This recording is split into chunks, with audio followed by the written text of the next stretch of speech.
Hello students, स्वागत है आप सभी का आरसेट पीवाईक्यू डिस्कशन वीडियो सीरीज में। और आज की सीरीज में हम आगे के कुछ क्वेश्चंस को डिस्कस करते हैं। तो सबसे पहले बात करते हैं क्वेश्चन नंबर 32 की कि which one of the following is not a synthesized allopolyploid plant. तो एलोपोलिप्लॉइड का मतलब होता है कि दो डिफरेंट जीन्स या जो जीनोम्स होते हैं, अगर हम उनको एक साथ एक ऑर्गेनिज्म के अंदर काउंट करते हैं तो जो पॉलीप्लॉइड कंडीशन होती है, उस पॉलीप्लॉइड कंडीशन में अगर जीनोम अलग अलग प्रकार के हों या डिफरेंट प्रकार के जीनोम्स हों तो डिफरेंट या टू डिफरेंट के लिए हम एलो वर्ड यूज करते हैं, राइट। तो एलो पॉलीप्लॉइड के रिगार्डिंग हमसे क्वेश्चन पूछा है और जो इसका एग्जाम्पल नहीं है। देखिए क्वेश्चन में काफ़ी मिस्टेक है, मिस्टेक इन द सेंस कि अगर हम ट्रिटिकम स्पेल्टा की बात करें तो ये नेचुरली पॉलीप्लॉइड है, नेचुरल है, मैनमेड नहीं है, सिंथेसाइज नहीं है।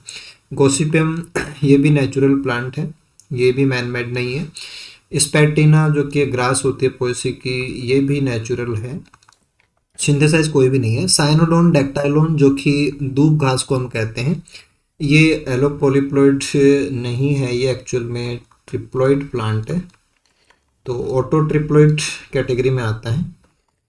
तो क्वेश्चन के जो ऑप्शन हमें दे रखे हैं उस ऑप्शन वाइज सिंथेसाइज वर्ड यहाँ पे गलत है ना, सिंथेसाइज वर्ड लागू नहीं हो सकता। लेकिन चार ऑप्शन को देखते हैं तो केवल एक ऑप्शन हमारे पास ऐसा है जो इनसे डिफरेंट है कि ये ट्रिप्लॉइड है, जो कि हाइब्रिड भी होता है। रिप्रोडक्शन या सेक्स रिप्रोडक्शन हम इसमें ऑब्जर्व नहीं कर पाते। तो ये आंसर हालांकि लास्ट बार जो की है उसके अकॉर्डिंग भी सही माना गया था, लेकिन क्वेश्चन को आप थोड़ा सा समझेंगे तो पता चलेगा कि सिंथेसाइज इनमें से कोई सा भी नहीं है। जैसे कि हम ट्रिटिकल वगैरह की बात करते हैं वो सिंथेसाइज में आते हैं ना, वो लोग एलो भी हैं, सिंथेसाइज में है, लेकिन इनमें से कोई से भी जो स्पीसीज हमें दे रखी है वो सिंथेसाइज नहीं है। लेकिन फिर भी हमें पता होना चाहिए कि जो साइनोडोन डेक्लाइरोन है वो ऑटो ट्रिप्लॉइड का एग्जाम्पल है जिसमें गैमेट फॉर्मेशन नहीं होती है, बाकी के अंदर गैमेट फॉर्मेशन होती है। तो सेक्सो रिप्रोडक्शन उन सब में पाया जाता है। Then this the next one question 33 number कि जो सिंपलीपाल नेशनल पार्क है ये कहाँ पे स्थित है। तो सिंपलीपाल नेशनल पार्क की अगर हम बात करें तो ये नेशनल पार्क है, ये उड़ीसा के अंदर स्थित है। और उड़ीसा के अंदर स्पेसिफिकली जो नेशनल पार्क है ये टाइगर रिजर्व के रूप में एस्टेब्लिश है। तो थोड़ा सा आप ध्यान देंगे कि टाइगर रिजर्व है उड़ीसा के अंदर, टाइगर रिजर्व के रूप में एक प्रोटेक्टेड एरिया है जो टाइगर रिजर्व के लिए डेडिकेट है और लोकेशन इसका उड़ीसा है। सिमिलरली ये जो नेक्स्ट क्वेश्चन है ये हमारे पास वेदंथंगल जो बर्ड सेंचुरी है उसके लोकेशन को लेकर के पूछा गया है। तो स्पेसिफिकली ये जो तमिलनाडु है, तमिलनाडु के अंदर ये एग्जिस्ट करता है। तो ऑप्शन नंबर थर्ड हमारा यहाँ पे राइट है। एक्चुअल में जो पेलिकन बर्ड हैं, जो पेलिकन बर्ड्स हैं उनके लिए, और जो ओपन बिल स्टॉर्क हैं उनके लिए ये वर्ड फेमस है। तो जो फ्लेमिंगोज होते हैं ना, उन फ्लेमिंगोज की जैसे कि वेटलैंड जो साइट्स होते हैं, जो रामसर साइट्स होते हैं, वेटलैंड साइट्स होते हैं, वो इस प्रकार के स्पेसिफिक हैबिटाट हैं जहाँ पे फ्लेमिंगोज अपनी ब्रीडिंग और अपना जो लाइफ साइकिल उसको पूरा करने के उनको प्रीफर करते हैं। तो फ्लोटिंग लैंड मासेज जैसे वर्ड भी इनके लिए यूज होते हैं कि जैसे हमारा राजस्थान के अंदर भरतपुर या घाना की बात करते हैं तो वो भी फ्लोटिंग लैंड मास है, वो भी बर्ड सेंचुरी के नाम से जाना जाता है। लेकिन जो वेदांतंगल बर्ड सेंचुरी है ये साउथ इंडिया के अंदर जो चेन्नई है, वहाँ चेन्नई के अंदर जो तिरुवनंतपुरम एरिया है वहाँ पे ये लोकेटेड है। Okay, this is the next one question और यहाँ पे पूछा गया है कि साइबरनेटिक सिस्टम क्या होता है ना, साइबरनेटिक क्या होता है। तो साइबर का मतलब जैसे कि नेटवर्क होता है, जाल होता है। नेटवर्क यानी कि चीज़ें जब इंटरकनेक्टेड होती हैं तो वो एक नेटवर्क जैसा बनता है। और अगर ये नेटवर्क फंक्शनल हो यानी कि उसमें एनर्जेटिक्स हो, एनर्जेटिक्स का मतलब फंक्शनल होना कि इकोसिस्टम के या इकोलॉजी के पॉइंट ऑफ व्यू से देखें तो एनर्जी फ्लो फंक्शनिंग को रिप्रेजेंट करता है। ओके, तो एक ऐसा सिस्टम जो एक जाल के रूप में हो और एनर्जी फ्लो उसमें मेंटेन होता हो, तो जो हमारे नेचुरल इकोसिस्टम्स हैं उनके अंदर प्रोड्यूसर्स हैं, देन कंज्यूमर्स हैं, ये सारे, और टॉप कंज्यूमर्स हैं, ये अटैच रहते हैं, बाद में डिकम्पोजर्स हैं, वो इनके लिए काम करते हैं, और ये सारा का सारा सिस्टम आपस में इंटरकनेक्टेड रहता है और एक नेटवर्क के रूप में काम करता है। इसी को हम साइबरनेटिक्स के नाम से भी इसको ध्यान दे सकते हैं कि ये पूरा सिस्टम जो कि सेल्फ रेगुलेटरी होता है, ये साइबरनेटिक्स की तरह काम करता है। तो गिवन ऑप्शंस की लैंग्वेज के वजह से देखेंगे तो जो हमारा इंटरकनेक्टेड सिस्टम होता है ये अपने होम्योस्टेटिस को मेंटेन करता है, सेल्फ रेगुलेटरी होते हैं। लेकिन ये कह रहा है कि नॉन रेगुलेटरी गलत है, फीडबैक सिस्टम है और अपने आप को खुद रेगुलेट कर सकते हैं। जैसे प्रोड्यूसर्स का नंबर बढ़ता है तो कार्निवोर, नेक्स्ट कार्निवोर्स, इन सब के ऊपर फर्क पड़ता है ना। तो ये सारी चीज़ फीडबैक सिस्टम और सेल्फ रेगुलेटरी सिस्टम के लिए काउंट होते हैं। तो ऑप्शन नंबर 2 राइट होगा।